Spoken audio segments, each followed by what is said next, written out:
Tena habari yako? Salama. Uko vizuri? Niko vizuri sana. Maandalizi yako vizuri kwa TRA? Maandalizi yako vizuri na tumekamilisha 100% siku hii ya leo, muda huu, na na imani kwamba maandalizi yako vizuri na wachezaji wote wako vizuri kuelekea katika mchezo wa kesho. Sawa, lakini ujio wa kocha manager Pantev, kama wachezaji umeongeza morale kwa kiasi gani, lakini pia mabadiliko unayonaje ndani ya kikosi?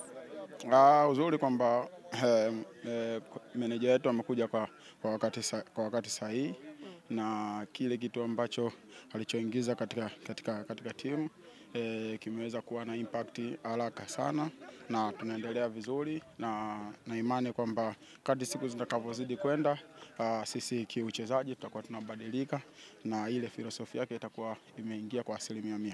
Sawa, Shomari, wewe ni mmoja kati ya mchezaji ambao umeingia kwenye kinyang'anyiro cha wachezaji bora kwenye michuano hii mikubwa ya CAF. Kama mchezaji unajisikiaje? Kiweka katika kinyang'anyiro cha wachezaji wakubwa barani Afrika. Kwanza naweza kusema si rahisi.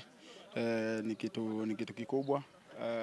Binafsi naweza kusema mimi najivunia kuwepo pale kwa sababu Afrika ina wachezaji wengi, lakini pongezi kubwa ya kunifanya mimi niweze kuwa pale ni wachezaji wenzangu benchi la ufundi ambao kila siku walikuwa wananipa mimi changamoto ya kuweza kujitahidi na kufanya vizuri na kuisaidia timu yangu na kuonekana kwamba na mchango mkubwa, na ndio maana mpaka leo niko katika wachezaji ambao wanafanya kinyang'anyiro cha ile nafasi. Kwangu mimi naweza kusema najivunia sana kwa sababu naweza kusema Tanzania nzima kuna wachezaji wengi ambao wamecheza mashindano ya kimataifa, na sisi timu kwa ujumla watu wengi wamefanya vizuri, lakini nimekuwa mwenye bahati mimi mmoja wapo. Kwa hiyo nafurahia na najivunia kuwa katika nafasi hii.